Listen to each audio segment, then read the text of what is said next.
Hey y'all, good evening. This is B. I travel full-time in my SUV Chariot, which we're in right now. And I have now a tiny home named Cadence. This is my channel. Thank y'all for tuning in. So it's evening time. I just got back on my traveler regimen. So I just got back on my Planet Fitness workout, gym time, night routine. And I must say, I said this when I first started traveling, but I'm going to say it again to remind myself. When I'm traveling this way, I take way better care of myself. Like when I'm living like this, when I'm going to the gym to shower and I'm like on the move, I take so much better care of myself. I'm drinking more water. I'm working out every day.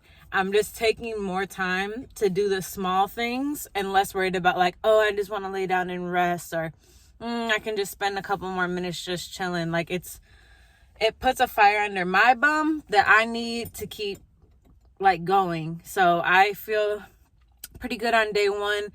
Of course, yet again, it feels messy in here, even though it is not. The front seat is full again, but I'm about to clean that up once I get done chatting with y'all. Today, I actually got to go see my bro. So I have many siblings, but I have a brother named Sean, and he had his probationary hearing today. So I got to actually see him. I have not been able to see my brother in person, like touch my brother. Like I have not been able to hug him in 5 years, and he's 24. And so I got to hug him today. They let me hug him. I was really, really thankful for that because it's been a long time and I could tell he really needed a hug.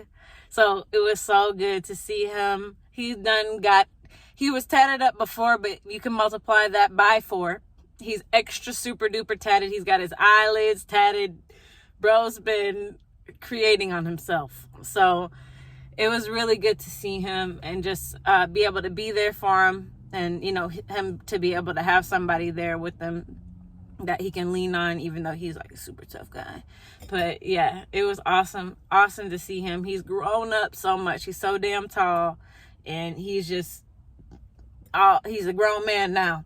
He's a grown man. He's no longer a young boy. And I was really happy to see him. I have been really anxious. Last video was 2 days before today. So I think y'all can probably tell in that video, like I'm very emotional, a little bit scatterbrained, and kind of shooketh. And it's because I didn't know how everything was going to go with that hearing and how it was going to be seeing him and everything. But it went as well as it could go. And, it was really healing for me to be able to hug him. I have not seen him in a really long time. Like I've seen him through the fucking glass, but that's not the same thing as being able to hug him. So I'm so happy they let him do that.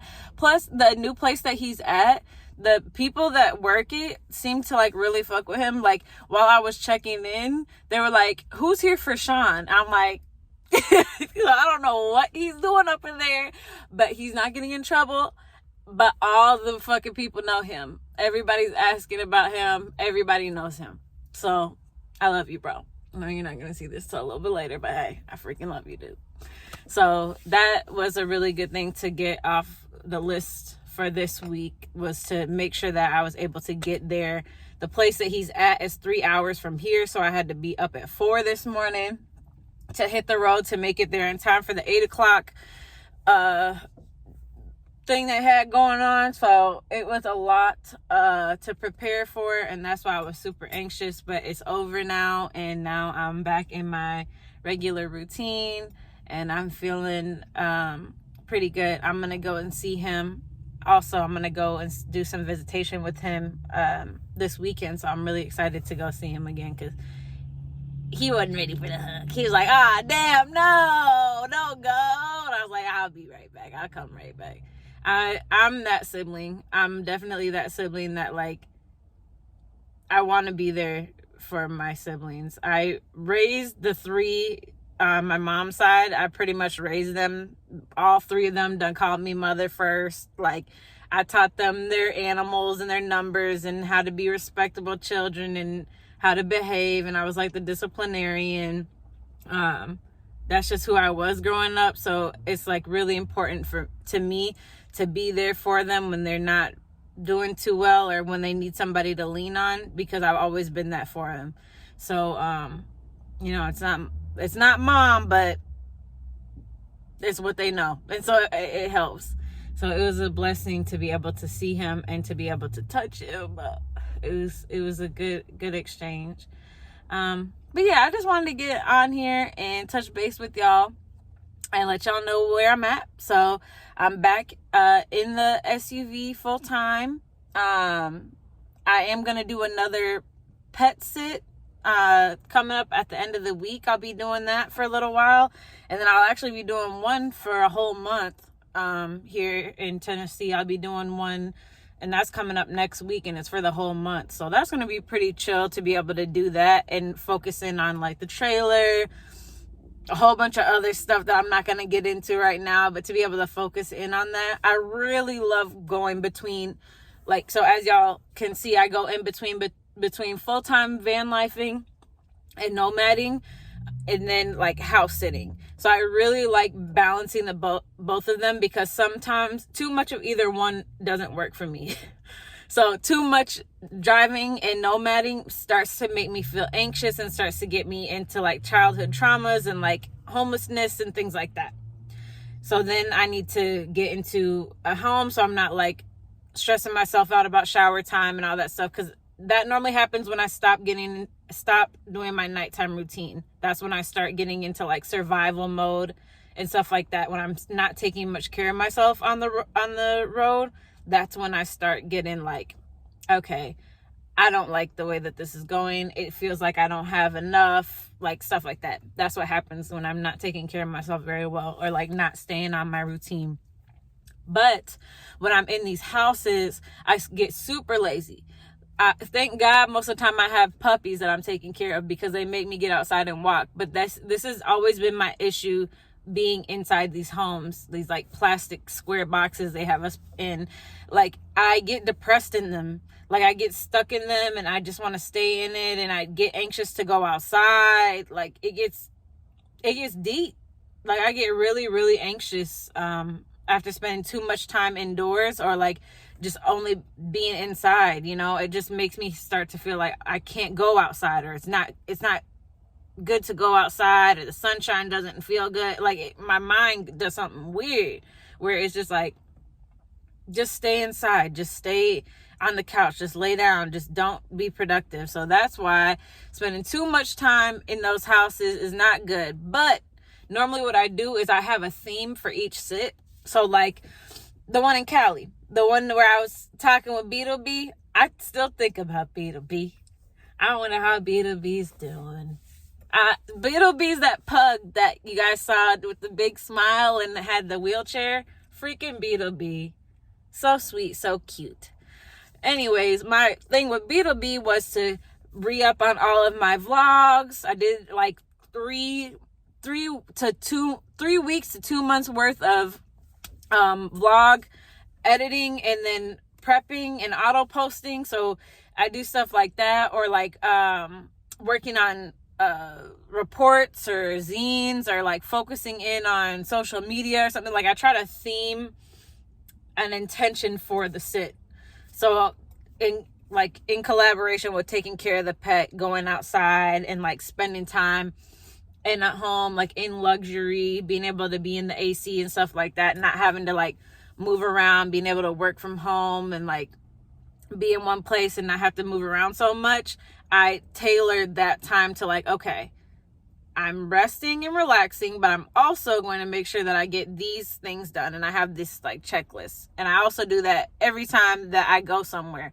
So anytime I leave and go to Nashville, or I leave and go west, or I leave one state and go to the next, I have a list of like, these are things I need to do before I leave. And then I have like a list of things that I want to do on the travels. Because I tend to like have this super vibrant, exciting vision, and it's so much fun. And then I get there and I'm like, what the hell am I doing here? Like, the fuck?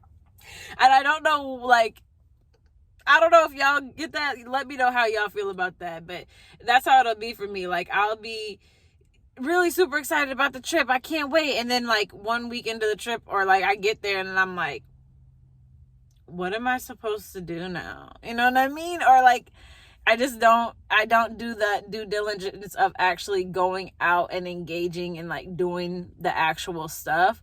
I just like make a list of things that would be fun, or like create an idea of what I would like to do when I go, but I don't like come up with the locations and actually go out and do it. So I am practicing that while I'm here. I have put all of the open mics for Nashville that I could find in my calendar, so now I can see almost every single night there's an open mic, and I have not gone to one yet.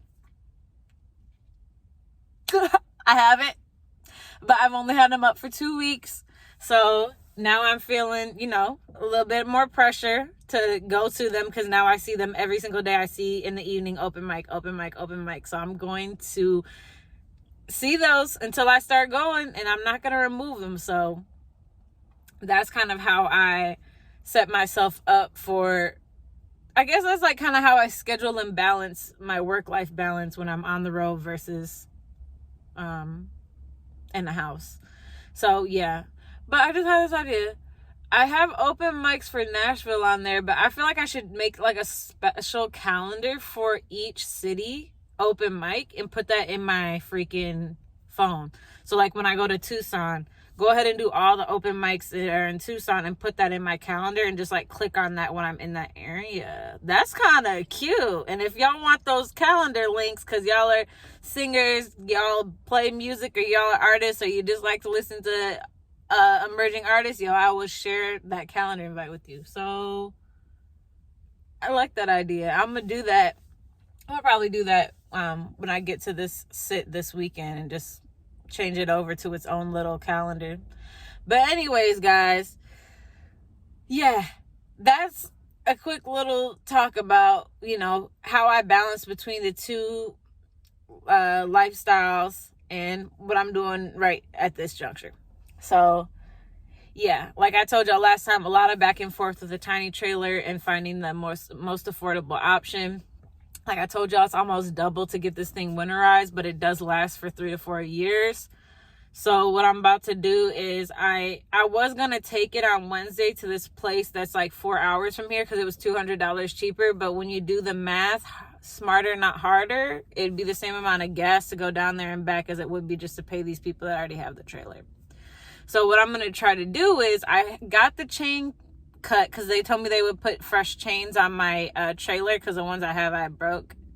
I don't know if I showed y'all a video of that. I think it was kind of too much of an emergency. But when I left Mississippi, as soon as I left the freaking property, my trailer fell off, and it kind of like shattered stuff. And so a couple of people from the homestead had to come out and help. Actually, the 3 girls and their dad came out. Hey guys, it was really sweet of y'all to come help me. I could not have done it without you. He literally wired back together my freaking tail lights, and he hooked back together my broken chain so I can make it back to Nashville. So I appreciate him very much. And those girls are so sweet.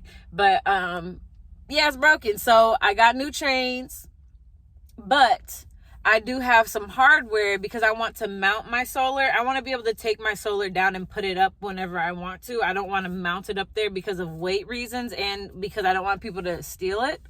So I want to put these little, those like flat plates with the hook. It's like a plate like this, and then it has like a little hook on it like this.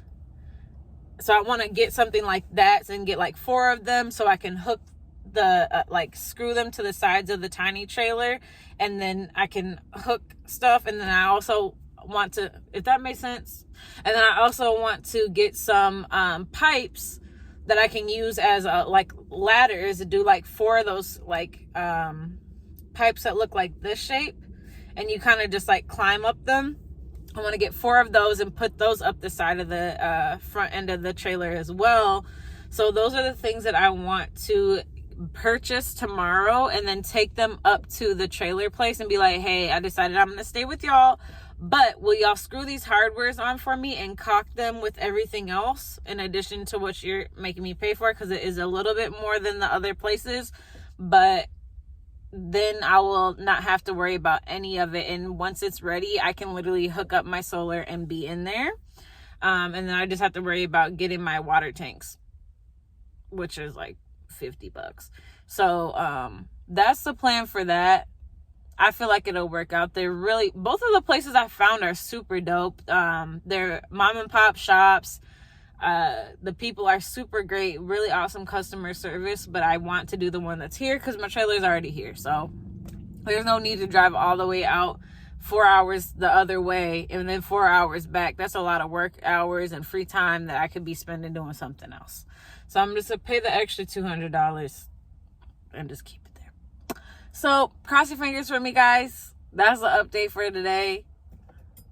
I'm tired. I've been up since 4, and that's all I got. So I hope this video was somewhat informative, and I hope it helped y'all have a perspective on different ways to do van life, different ways that you can be, and it doesn't have to be you choose one and it is what it is. You can do a mixture of whatever makes you feel most comfortable, and then checking in with yourself along the way, because your feelings do change, you know. So yo, I'm exhausted. I look lit and I'm not, because my eyes are so heavy because it's literally almost freaking 9 and I've been up too late. So I'm about to go to sleep. I have to clean up a little, so I'm about to listen to some music, clean up, and knock the hell out. And I also don't want to park here. I'm at Planet Fitness, but as y'all can see, it's really bright over here, and there's like, it's a huge parking lot. So I have been slept here before, and it's a huge parking lot, but normally there's like big trucks here and I can park in between them, and it like keeps the light from coming in.